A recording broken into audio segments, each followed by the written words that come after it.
from Helga's Pennsylvania Cooking. And it's almost coming to the end of rhubarb season here, and I wanted to get out a couple rhubarb recipes before it's too late. I've already done rhubarb pie on my channel, and I'll include the link for that at the end of the video. But my mom has a huge patch. I only had one plant, and mine's pretty well done, but she brought me a ton of hers with a request: rhubarb jam. So I'm going to show you how to make rhubarb jam today. This recipe that I use, I don't use pectin, and I don't use any outside fillers really at all. It's pretty much all the straight fruit, and it's very easy to make, very simple, and I let the crock pot do most of my work for me.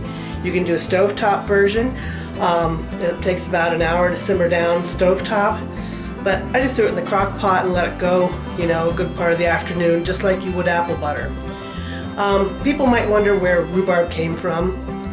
No, you didn't? Well, I did. So you're gonna find out too. And actually it came from China, actually as far back as 2700 BC, from the genus Rheum, which actually came from Ra, which, as it says here, was the ancient name of the Volga on whose banks it grew. So it's actually an ancient Chinese plant, and it was used for medicinal purposes back in that time, and has of course since expanded. But it's another treat that I really love. It's not for everybody. I know not everybody loves it, but I love it. And Mike wasn't thrilled with rhubarb, and didn't think he even would eat the pie, but he likes the rhubarb pies that I make. So, and so did his friend. So that was a plus. And you can make strawberry rhubarb pie, which makes it sweeter, but I really like just the straight rhubarb. So let's get to making some of our rhubarb jam.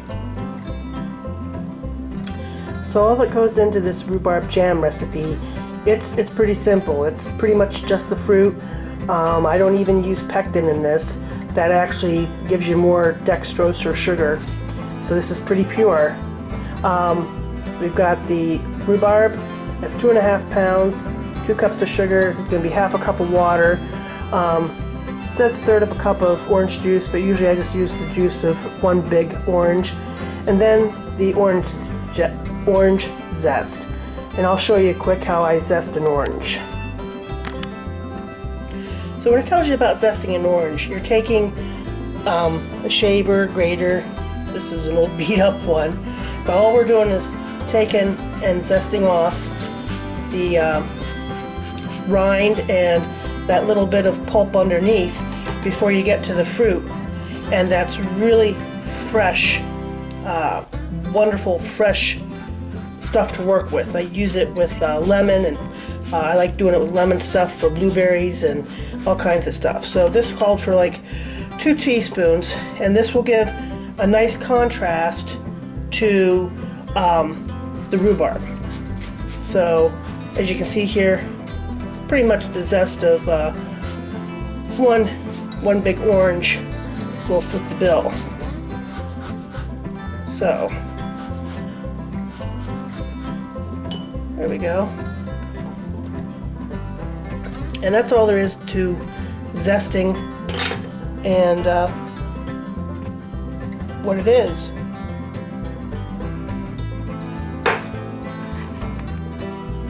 Now you can hand chop this by hand if you want. For jams, you know, jams have the fruit in them where jellies are clear. This is a jam. And I just stuck it in my food processor and let it do the work. And you can take this and when we mix this together, you can do this on the stove for about 45 minutes to an hour and simmer it down. But I'm lazy and it's going in the crock pot, and I'm letting it do the work for me. So here's my processed up rhubarb, and then we're just going to add the half a cup of water, my zest, my orange juice, which you see the juice of one large orange pretty well did the trick, and then my 2 cups of sugar. And by doing it this way, whether you cook it down on the stovetop or do it here in the crock pot, this recipe comes out really thick like an apple butter. So that's why I don't add the pectin. It saves on any more dextrose or sugar, which is certainly healthier if you can do it. And you get the pure fruit benefit. So I'm going to let this cook down in my crock pot and till it gets pretty thick. Some more juice will come out of the rhubarb as it cooks, but it'll thicken down some, and then as it cools it will thicken even more. But we'll put that in jars, in jam jars then, with about an inch of headspace, because this recipe they'll go in sterile hot jars, but I'll cap them and seal them. They'll keep well in the fridge for 3 weeks up to a month. But the best part is you can freeze these little darlings and get them out of the freezer later, and as long as you left the inch of headspace, they will thaw out and you can use it just like a regular normal jam or fruit spread without any problem. Okay, so this has cooked down considerably, and as this cools it's going to thicken up and set. So next we're going to ladle it into my jam jars.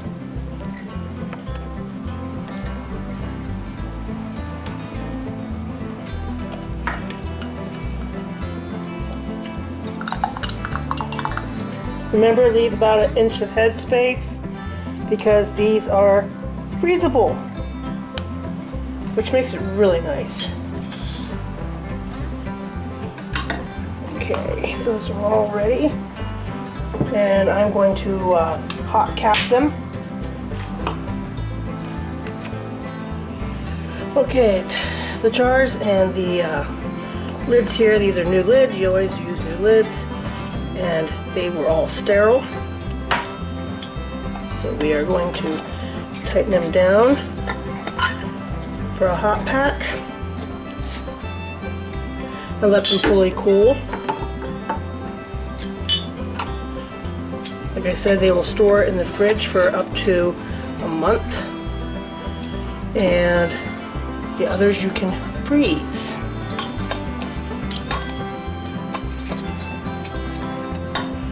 I'm going to save I have a little bit left over, and that's going to be for our taste test. And I have some beer bread here, and believe it or not, that goes yummy on beer bread. So we're going to do that. And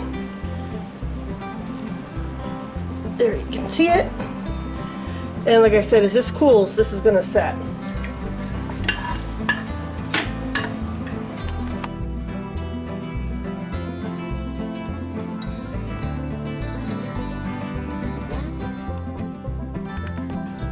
Okay, so here's the jam, and like I said, I left enough headspace so this can be frozen. I hot packed these. The lids did pop down and seal, but if you're not comfortable with that, go ahead and freeze them, and with leaving that a little amount of space, pop them in your freezer. They should be fine, so you have room to expand. So you know what comes next. I have some homemade beer bread here, and it actually tastes really good on that. But you can see the fruit, it's nice and spreadable, and yeah. Let's give it a taste test. I've been fighting allergies all week, so that's why it probably sounded a little froggy, and I haven't been able to taste a whole lot. You can't do a taste test if you can't taste anything. So I had to wait till I got good enough to be able to taste my food. Oh man. That is so good. It's like sweet and tangy and rich. Almost like a rhubarb apple, like a rhubarb butter. And I was busy, I made a pie too. I don't know if you can see this or not, but you can see the nice rhubarb pie. which I love. This is really good. So that's how to make an easy rhubarb jam. Really simple, not hard. Like I said, it thickens up as it cools.